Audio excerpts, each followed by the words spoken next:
Olá, pessoal. Espero que tenham tido um bom final de semana, que esteja tudo bem com vocês, com os familiares e amigos. Muito bem. Hoje começamos a conversar sobre a fisiologia do sistema urinário. Tá?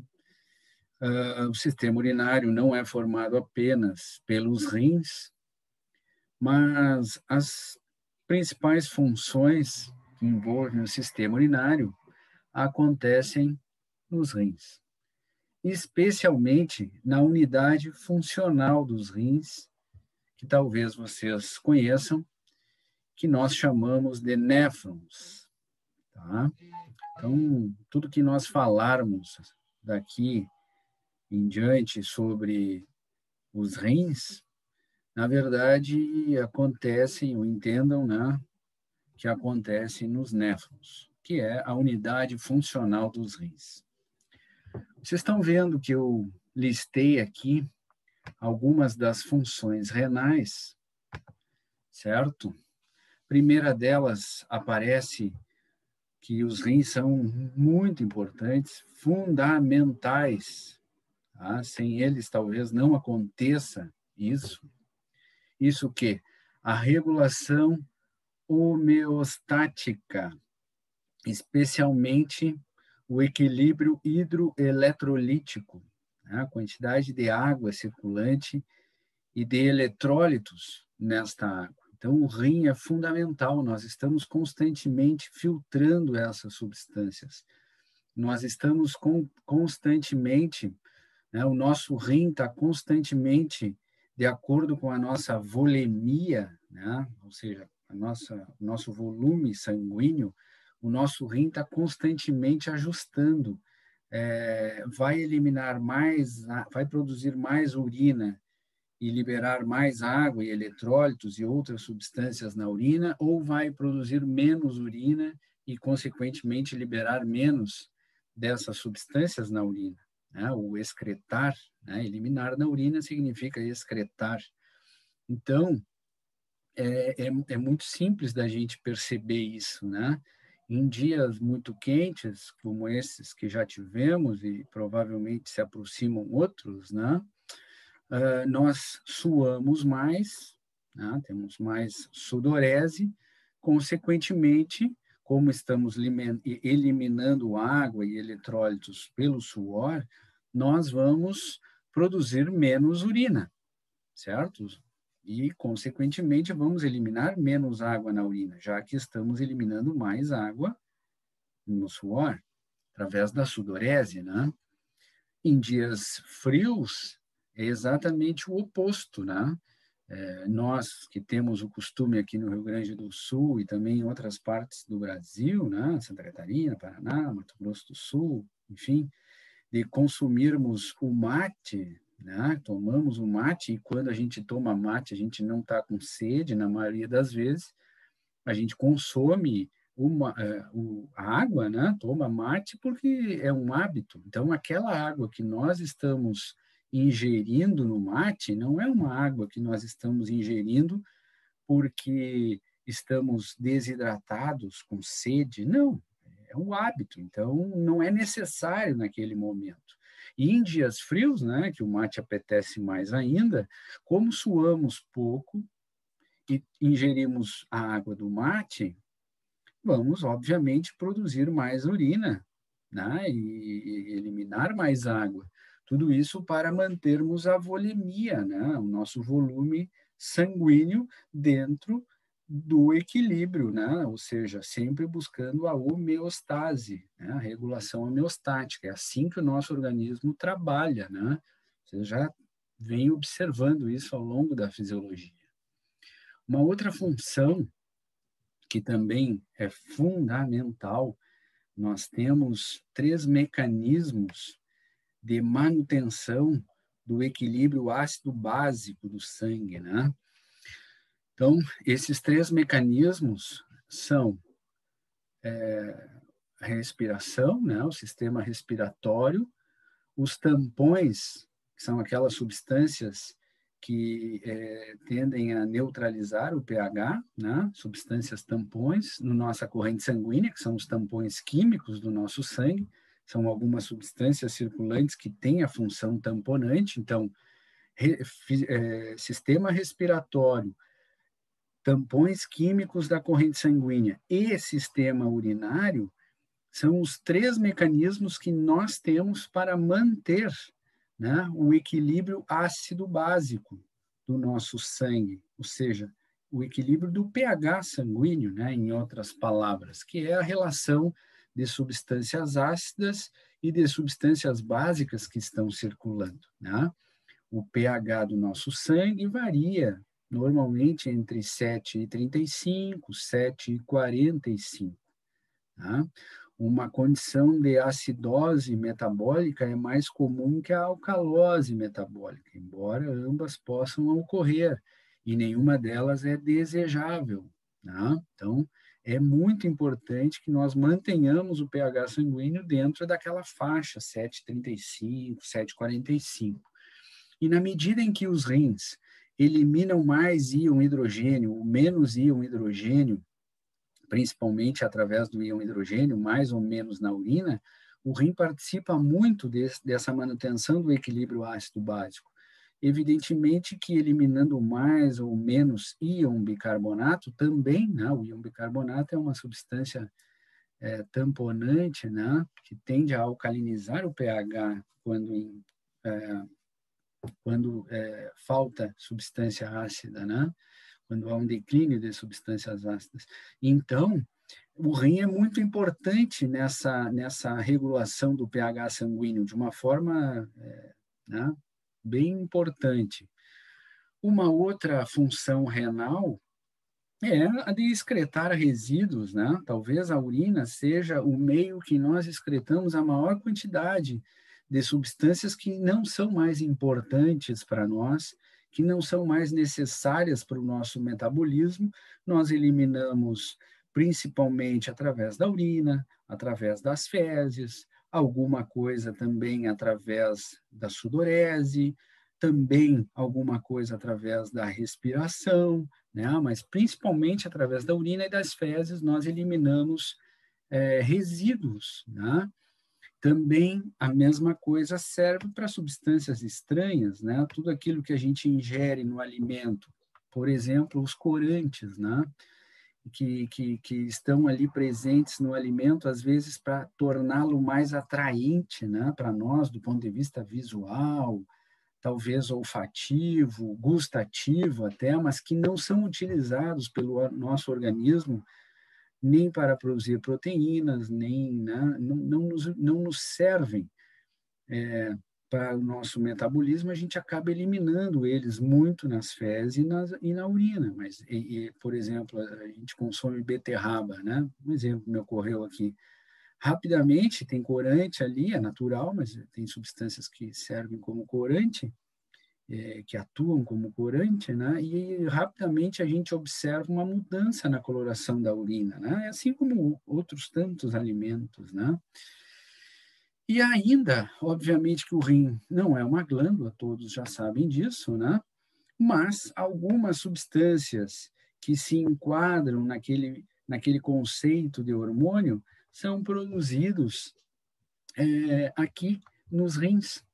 Por exemplo, a eritropoetina, que vai lá na medula óssea estimular a síntese de eritrócitos, certo?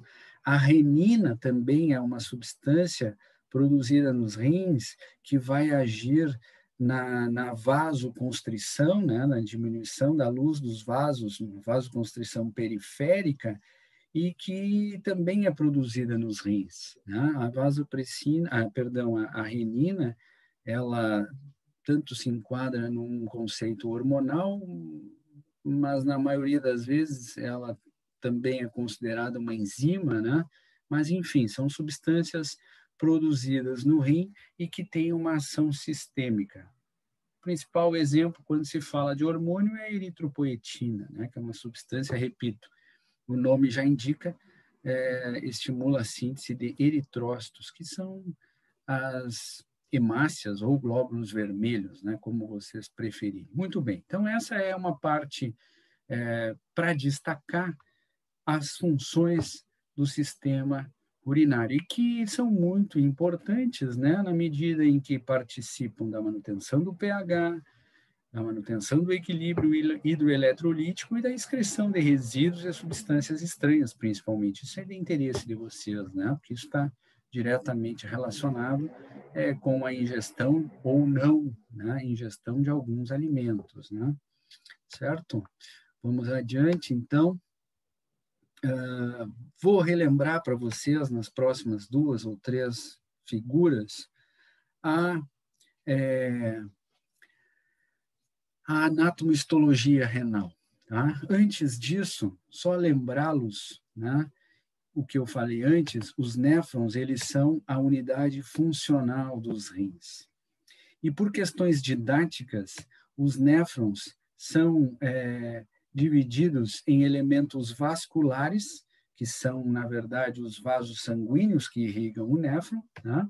E os elementos tubulares, que são as porções propriamente ditas do néfron. Então, acho que vocês já viram, a gente vai rever que os néfrons eles são divididos, né, didaticamente em porções.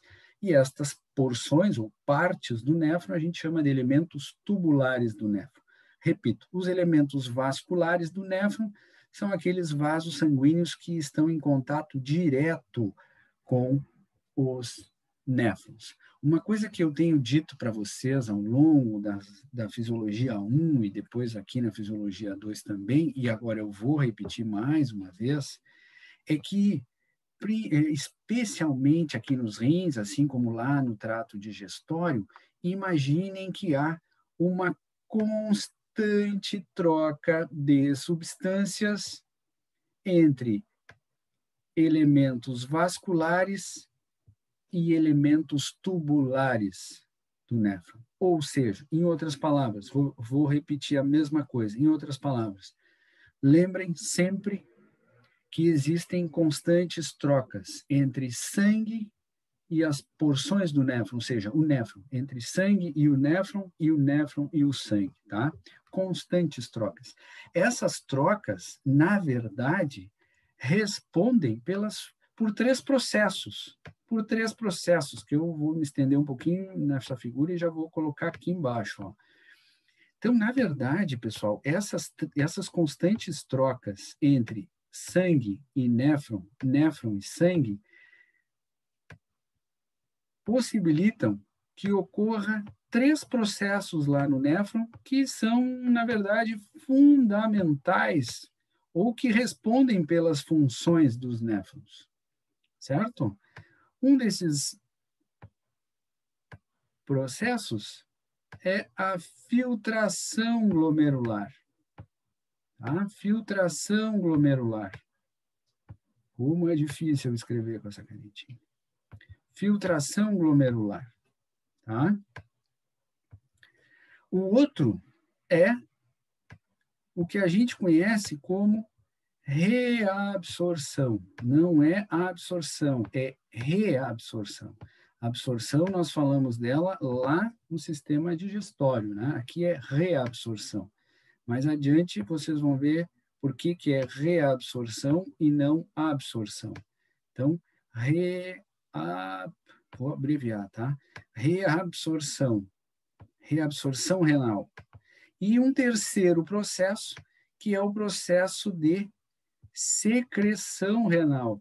Ah, de novo esse termo, professor, secreção, já falamos de secreção lá nos hormônios, né? Secreção hormonal. Falamos de secreção ali no trato digestório, onde, né, muitas substâncias são secretadas na luz do intestino, do estômago, na corrente sanguínea, no próprio tecido intersticial, e agora me aparece secreção de novo. Sim, existe secreção renal, que a gente vai ver o que é essa secreção renal. Ela é um pouco diferente da secreção hormonal e também um pouco diferente da secreção lá do trato digestório, muito embora ainda seja passagem de substâncias através das células epiteliais do néfron ou seja, neste caso aqui, do sangue em direção à luz do néfron. Então, esses três processos, na verdade, são constantes trocas de substâncias entre os elementos vasculares, o sangue, e os elementos tubulares do néfron, ou seja, o néfron propriamente dito. Tá bem? Vamos adiante. Aqui, ó, para relembrá-los que vocês estão vendo um desenho, uma representação do rim, né?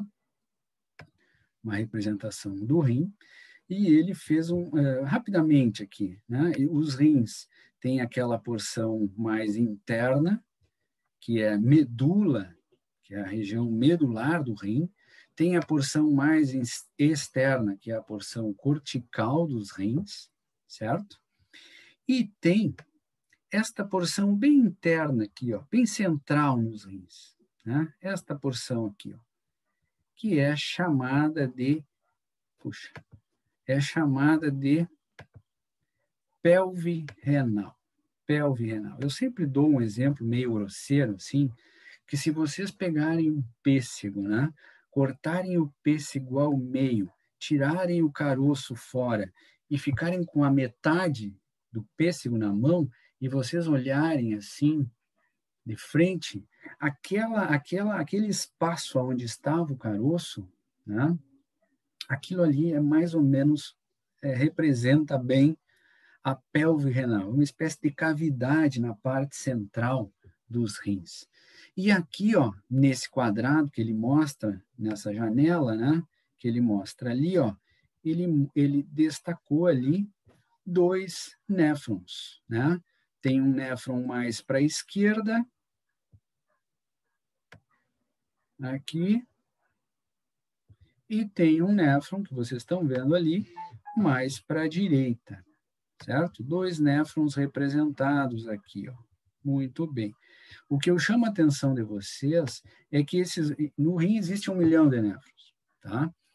Mas se vocês prestarem bem atenção, vocês vão ver que os 2 néfrons, e na verdade são todos os néfrons que fazem isso, eles chegam até a pelve renal aqui, ó. O néfron, pessoal, se vocês não lembram, o néfron é uma porção, uma estrutura que tem luz, que tem lúmen, ou seja, é um cano, é um caninho, certo? O néfron é um caninho. Ele é cheio de voltinhas e tal, mas ele é um cano. E dentro do néfron, o néfron é preenchido por um líquido, que se chama de fluido glomerular, ou líquido glomerular, certo? Então, vocês estão vendo 2 néfrons aí, e a mesma coisa para todos. Esse líquido glomerular, ou fluido glomerular que preenche o néfron, esse líquido é o destino de muitas substâncias que vêm do sangue e caem no néfron. Na verdade, caem nesse líquido glomerular. E muitas substâncias que saem do néfron, na verdade, saem do fluido glomerular e retornam para o sangue. Tá? Isso é filtração, é reabsorção e é secreção. Então, há constantes trocas entre o sangue e o fluido glomerular e vice-versa. Todas essas trocas que acontecem entre sangue, fluido glomerular e sangue, acontecem no néfron. No néfron, tá? Depois que o fluido glomerular cai na pelve, este líquido, né, que está no interior dos néfrons, depois que esse líquido cai na pelve renal, ele é urina. Por que ele é urina? Porque ele já não sofre nenhuma alteração. Enquanto ele está no interior do néfron, ele está trocando substâncias com sangue, mandando substâncias para o sangue, recebendo substâncias para o sangue, tudo vai depender das concentrações de uma determinada substância no sangue e no fluido glomerular. E também da necessidade de manter esta substância mais tempo circulando para que o nosso corpo a utilize. Quando não é mais necessário utilizá-la, vai para a urina, ou seja, fica no fluido glomerular e aí cai na pelve renal. Caiu na pelve renal, só tem um destino: através dos ureteres, vai até a bexiga e depois da bexiga, através da uretra, a uretra é excretado. Tá bem? Então, isso é interessante. Todas as trocas, ou seja, nós vamos falar sobre filtração, sobre reabsorção e sobre secreção. Tudo acontece dentro aqui, ó, do néfron, entre néfron e sangue e néfron, porque depois que saiu do néfron, depois que caiu na pelve renal, a urina não tem mais troca, tá? A urina que está saindo na pelve renal é a mesma urina que vai ser excretada. Claro que se tiver algum tipo de sangramento nessa via urinária, aí é outra história, mas em termos de substâncias, né, que estão no néfron, é a mesma constituição, a mesma composição. Aqui, ó, ele deu um zoom naqueles 2 néfrons que vocês estavam vendo ali na figura anterior, agora vocês estão vendo mais de perto. E aí vocês conseguem ver, né, que o néfron, na verdade, é um caninho, né, entre aspas, né, é um caninho, certo? Aqui dá bem para ver, ó, aqui ele desenhou cortado, então a gente tem bem a ideia de ser um caninho. E aqui está mostrando para vocês, né, os locais, o local onde este néfron chega na pelve renal. Aqui em marrom está representada a pelve renal, aqui embaixo, ó, tá? Isso aqui é pelve renal. Esta aqui é a região medular, como eu já havia mostrado, e esta aqui é a região cortical. E essa aqui é a cápsula do órgão, né? A parte mais externa, tá? Então é aqui que nós estamos, e é aqui que nós vamos ficar durante 2 ou 3 vídeos, dentro do néfron, certo? Para que a gente esteja bem localizado no nosso GPS. Vamos adiante.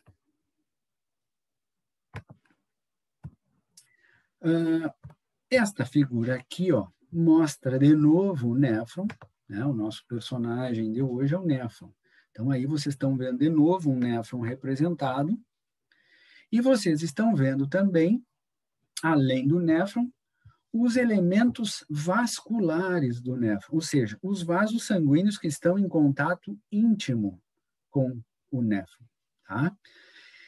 Para vocês terem uma ideia da importância dessas trocas entre sangue, néfron e sangue, para a manutenção da nossa homeostase, em torno de 20% do que o coração bombeia de sangue, né, que o ventrículo esquerdo, na verdade, bombeia de sangue, vai direto para os rins. Ou seja, a cada bombeada do ventrículo esquerdo, que o sangue vai para a artéria aorta, 20% desse sangue vai direto para os rins, né? Chega nos rins pela artéria renal, passa para pequenas artérias, chega nas arteríolas, e aqui vocês estão vendo uma arteríola, ó, arteríola aferente, ou seja, o sangue está chegando aqui no néfron, o sangue chega no néfron por esta arteríola chamada de arteríola aferente. Aferente é aquele mesmo nome, né, que a gente dá para o neurônio sensitivo. Vocês já ouviram falar desse termo? Então, existem vários termos que servem para diferentes coisas, né? Então, o sangue chega ao néfron pela arteríola aferente. Aí, logo em seguida, vocês estão vendo aqui, ó, que ele representou os capilares glomerulares. Tá? Capilares glomerulares, ou capilares do glomérulo. Então, o sangue chega pela arteríola aferente até os capilares glomerulares. Opa, se é capilar, possibilita a troca. Exatamente. Aqui nos capilares glomerulares já começa, é o ponto onde iniciam as trocas entre sangue e néfron, certo? Depois que o sangue passa pelos capilares glomerulares, o sangue chega na arteríola eferente. Estão vendo aqui? Arteríola eferente. Ou seja, o sangue saiu dos capilares glomerulares e caiu na arteríola eferente. E logo em seguida, existe uma nova rede de capilares aqui, ó. O sangue, através da arteríola eferente, então, chega nesta outra rede de capilares demonstrados aqui, que são os capilares peritubulares. Capilares peritubulares. E aqui, opa, se é capilar, tem troca. Exatamente, tem troca. Aqui acontecem muitas trocas entre néfron e sangue e néfron. Tá? Então, já vamos começar a dar nome aos bois. A filtração acontece aqui, ó, entre os capilares glomerulares e a cápsula de Bowman. Aqui, ó. Tá? Eu circundei ali a cápsula de Bowman em verde. B-O-W-M-A-N-N. Bowman. Então, a filtração só acontece ali. As substâncias saem dos capilares glomerulares e caem na cápsula de Bowman. A cápsula de Bowman é uma porção do néfron, certo? Então, filtração acontece aqui. E a reabsorção e a secreção, que são aqueles outros dois processos que eu escrevi lá atrás, acontecem aqui, ó. Envolvem os capilares peritubulares. E aí acontecem aqui, naquela porção que vocês conhecem, que é o túbulo proximal, que está aqui, em azul ali, né? Túbulo proximal, acontece é o principal local de reabsorção. Então, muita substância é reabsorvida aí, ou seja, sai do fluido glomerular na altura do túbulo proximal e retorna para o sangue na altura dos capilares peritubulares. Depois, ainda aqui no túbulo proximal e nos capilares peritubulares é o principal local de reabsorção e também o principal local de secreção, tá? Depois, na alça de Henle, ramo descendente, que eu estou passando de laranja aqui, e no ramo ascendente da alça de Henle, também acontece reabsorção e alguma coisa de secreção, tá? E depois aqui, ó, no túbulo distal, que é esse que eu estou passando em verde aqui, não, perdão, me perdi aqui no túbulo distal, que vem aqui, ó, passa entre a arteríola aferente e eferente, vem aqui por trás, faz uma volta aqui e depois vem mais ou menos até aqui. Aqui é o túbulo proximal, é uma outra porção do néfron, aonde também acontece reabsorção e secreção, tá? E por último, deixa eu pegar uma outra cor aqui. Esta última porção do néfron aqui, ó, antes do fluido glomerular chegar na pelve renal, esta última porção do néfron, que eu agora marquei de preto, é o ducto coletor, certo? Então, todas essas porções que eu citei do néfron são os elementos tubulares do néfron. Vou repetir. Cápsula de Bowman, túbulo proximal, alça de Henle, túbulo distal e ducto coletor. Então, são os elementos tubulares do néfron, são as partes do néfron, tá? E os elementos vasculares do néfron são esses que estão mostrados aqui nessa legenda, né?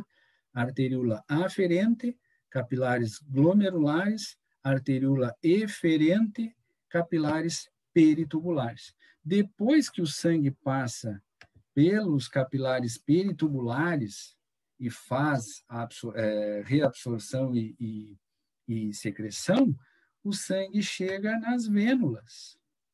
E aí passa para pequenas veias e depois, pela veia renal, deixa os rins e volta para a circulação, né?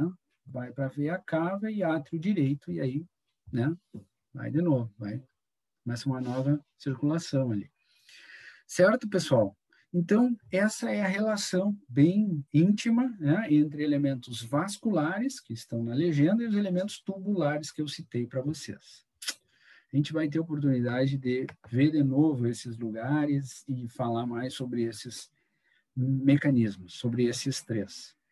Então, nesse vídeo de hoje, eu queria deixar bem caracterizada esta relação bem íntima entre elementos vasculares e elementos tubulares do néfron.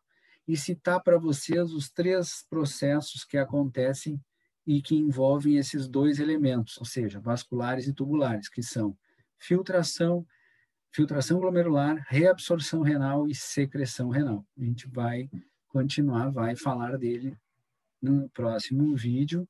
Então, para quem quiser ir dando uma olhada, adiantando, ótimo, tá? Desejo para vocês uma excelente semana, tudo de bom, fiquem com Deus e até a próxima segunda. Um abraço!